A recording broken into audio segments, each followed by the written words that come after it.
नमस्कार दोस्तों, स्वागत है आपका एक बार फिर लॉ पर आर पर्पस पे। लंबे समय बाद आज अपन फिर इंडियन कॉन्स्टिट्यूशन के बचे हुए ऑब्जेक्ट टाइप क्वेश्चन सॉल्व करेंगे। कोशिश करूंगा मैं इंडियन कॉन्स्टिट्यूशन कंप्लीट हो जाने के बाद माइनर एक्ट्स उनको ले लें वापस, और ताकि आपकी प्रीलिम्स की तैयारी पूरी हो जाए और एक पूरा स्ट्रक्चर आपके पास उपलब्ध हो। सिविल जज के सारे सब्जेक्ट के ऑब्जेक्ट टाइप क्वेश्चंस अभी तक जो अपन ने कर रखे हैं, IPC, CRPC, evidence, CPC, transfer of property, contract और कॉन्स्टिट्यूशन, इनको आप देख सकते हैं। ये प्लेलिस्ट में उपलब्ध है मेरे चैनल के ऊपर, जिन्हें आप देखें। और जो कंपटीशन की तैयारी कर रहे हैं, चाहे वो ADPO की करें, चाहे वो जज की, चाहे MPADJ की या IDJ की तैयारी करते हैं, उनके लिए वेरी वेरी इंपॉर्टेंट है। तो स्टार्ट करते हैं आज का session.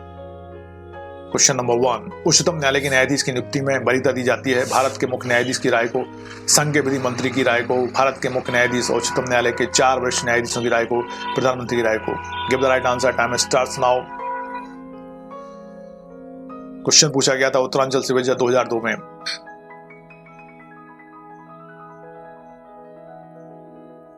Right answer is C, Bharat के मुख्य न्यायाधीश और उच्चतम न्यायालय के 4 वरिष्ठ न्यायाधीशों की राय को।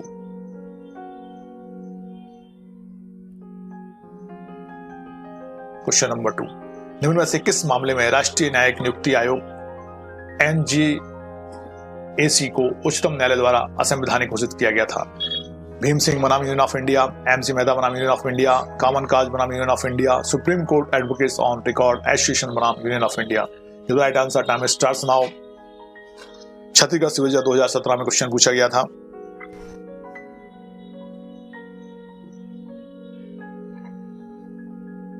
Right answer is D, supreme court advocates on record association बनाम यूनियन ऑफ इंडिया। संबंधित प्रावधान राष्ट्रीय न्यायिक नियुक्ति आयोग संविधान में 99वां संशोधन अधिनियम 2014 द्वारा अंतःस्थापित किया गया था। यह संशोधन supreme court advocates on record association बनाम भारत संघ AIR 2016 SC 117 के बाद में उच्चतम न्यायालय में तारीख 16 अक्टूबर 2015 के आदेश द्वारा असंवैधानिक घोषित कर दिया गया। इस प्रकार उच्चतम न्यायालय द्वारा पूर्व स्थिति को बनाए रखा गया है। क्वेश्चन नंबर 3, उच्चतम न्यायालय अभिलेख का न्यायालय है। इससे तात्पर्य है उच्चतम न्यायालय के सभी निर्णय अभिलिखित होते हैं। उच्चतम न्यायालय के सभी कथन बाध्यकारी विधि हैं। इसे अपनी अवमानना पर सजा देने की शक्ति है। D, B एवं C दोनों सही। Give the right answer, time starts now.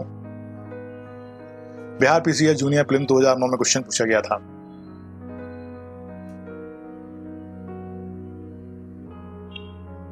Right answer D, B एवं C दोनों सही हैं।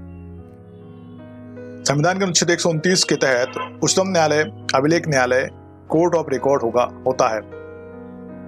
इसका तात्पर्य है कि उच्चतम न्यायालय के सभी कथन बाध्यकारी विधि हैं तथा इसे अपनी अवमानना पर सजा देने की शक्ति है। क्वेश्चन नंबर 4, उच्च न्यायालय के न्यायाधीश की नियुक्ति के लिए कौन सी अर्हता नहीं है? वह भारत का नागरिक होना चाहिए, उच्च न्यायालय में कम से कम 10 वर्ष तक अधिवक्ता के रूप में अनुभव हो, उसने 35 वर्ष की आयु प्राप्त कर ली हो, उसने भारत में कम से कम 10 वर्ष तक न्यायिक पद धारण किया हो। राइट आंसर, यूपी सिविल जज 2003 में क्वेश्चन पूछा गया था।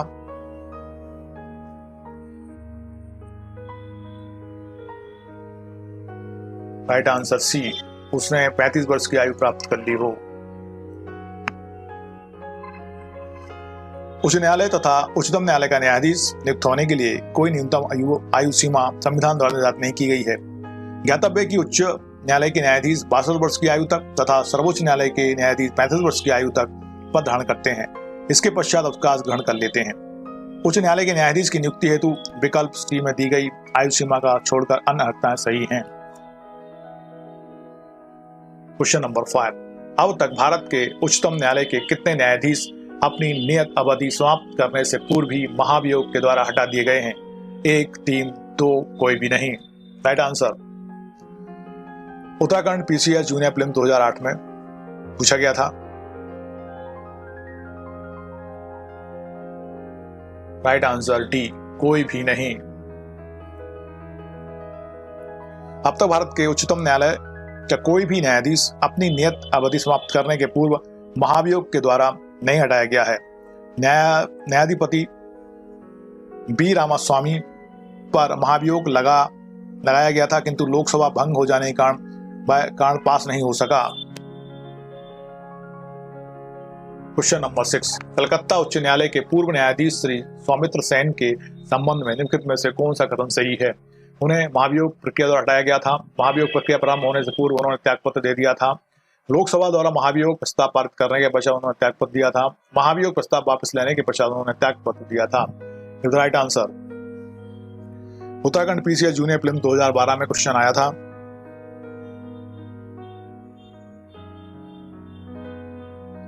राइट आंसर बी, महाभियोग प्रक्रिया प्रारंभ होने से पूर्व उन्होंने त्यागपत्र दे दिया था। कोलकाता उच्च न्यायालय के पूर्व न्यायाधीश सौमित्र सेन के विरुद्ध 18 अगस्त 2011 को राज्यसभा द्वारा महाभियोग प्रस्ताव पारित कर दिया गया था।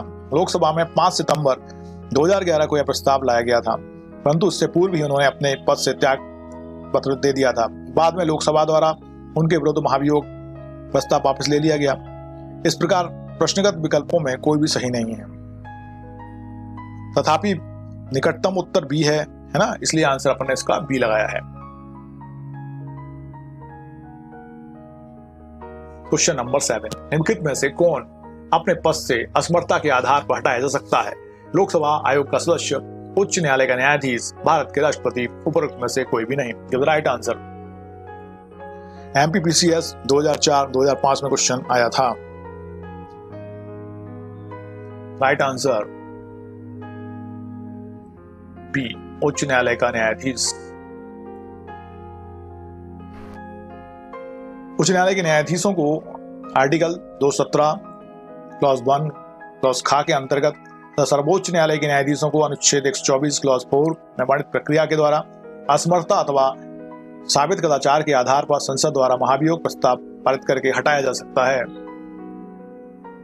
क्वेश्चन नंबर 8, उच्च न्यायालय के न्यायाधिपतियों के वेतन व पेंशन के बारे में निम्नलिखित कथनों में कौन सा कथन सही है?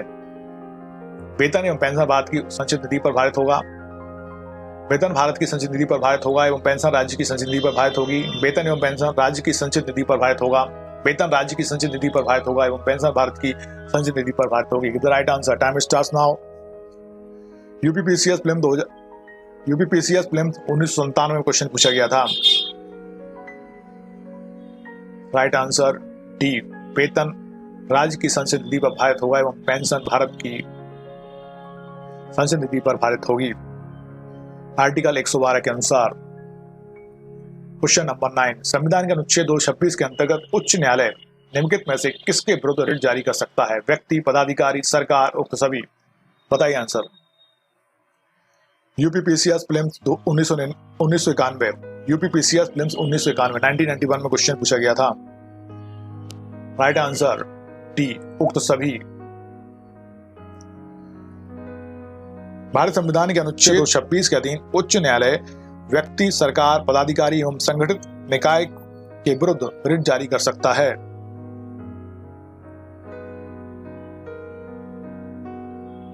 क्वेश्चन नंबर 10, भारत सरकार एवं राज्य सरकारों के बीच संवैधानिक विवाद के संदर्भ में भारत के सर्वोच्च न्यायालय को प्राप्त है परामर्शीय क्षेत्राधिकार, प्रारंभिक क्षेत्राधिकार, अपीलीय क्षेत्राधिकार, कोई क्षेत्राधिकार नहीं है। Is right answer. MP APO 2010, Bihar PCS junior prelims 2009, UP lower 2003 में क्वेश्चन पूछा गया था। राइट आंसर सी, प्रारंभिक क्षेत्राधिकार। क्वेश्चन नंबर 11, निम्नलिखित में से किस एक पर उच्चतम न्यायालय के प्रारंभिक क्षेत्राधिकार का विस्तार नहीं है?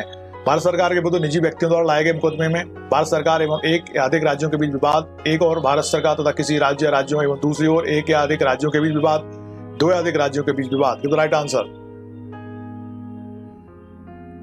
यूपीपीसीएस 1997 में क्वेश्चन पूछा गया था।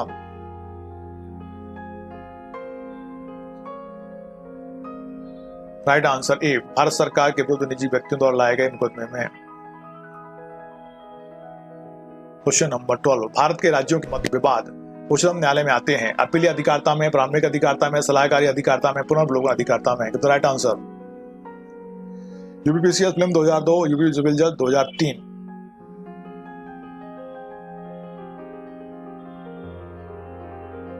राइट आंसर बी, प्रारंभिक अधिकारता में। संविधान के अनुच्छेद 131 के अधीन निम्नलिखित मामलों में उच्चतम न्यायालय को सुनवाई करने की अनन्य प्रारंभिक अधिकारता होगी। संघ तथा एक या एक से अधिक राज्यों के बीच विवाद। नंबर 2, संघ तथा कोई राज्य एवं अन्य राज्यों के बीच विवाद। तीसरा, 2 या 2 से अधिक राज्यों के बीच विवाद। अनुच्छेद 132 के अंतर्गत सर्वोच्च न्यायालय को उच्च न्यायालयों के निर्णयों के विरुद्ध अपीलीय अधिकारता। अनुच्छेद 143 के अंतर्गत राष्ट्रपति द्वारा विधि या तथ्य के प्रश्न पर मांगी गई राय के संबंध में सलाहकारी अधिकारता तथा अनुच्छेद 137 के अंतर्गत न्यायिक पुनर्वलोकन की शक्ति प्राप्त है। क्वेश्चन नंबर 13, भारत सरकार एवं राज्य सरकार के बीच संवैधानिक विवाद के संदर्भ में भारत के सर्वोच्च न्यायालय को प्राप्त है परामर्श अधिकारता, क्षेत्राधिकारता, प्रारंभिक क्षेत्राधिकारता, अपील क्षेत्राधिकारता, कोई क्षेत्राधिकार नहीं। इसको अपन ने पहले देख लिया, इसके अपन आंसर इसलिए दे देते हैं इसका प्रारंभिक क्षेत्राधिकार। क्वेश्चन नंबर 14, सी के दफ्तरी बनाम OP Gupta AIR 1971 supreme court 1132 के निर्णय में अंतर्गत था। मौलिक अधिकारों का विषय, नीति निर्देशित तत्वों का विषय, मौलिक अधिकारों एवं नीति निर्देशित तत्व दोनों ही उच्चतम न्यायालय की अवमानना। Give the right answer, time starts now. UP lower supplement 2002 में क्वेश्चन पूछा गया था।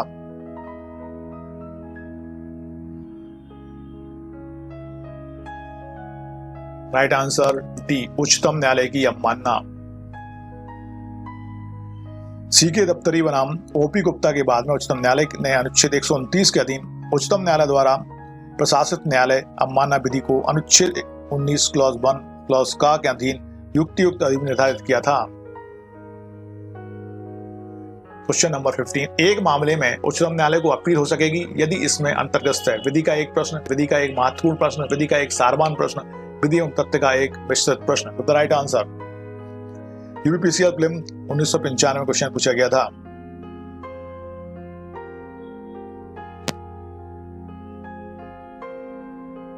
राइट आंसर सी, विधि का एक सारवान प्रश्न। एक मामले में उच्चतम न्यायालय की अपील हो सकेगी यदि इसमें विधि का एक सारवान प्रश्न अंतर्गत है। विधि के सारवान प्रश्न से तात्पर्य ऐसे प्रश्न है जिस पर संदेह हो या न्यायालयों ने भिन्न मत व्यक्त किए हों।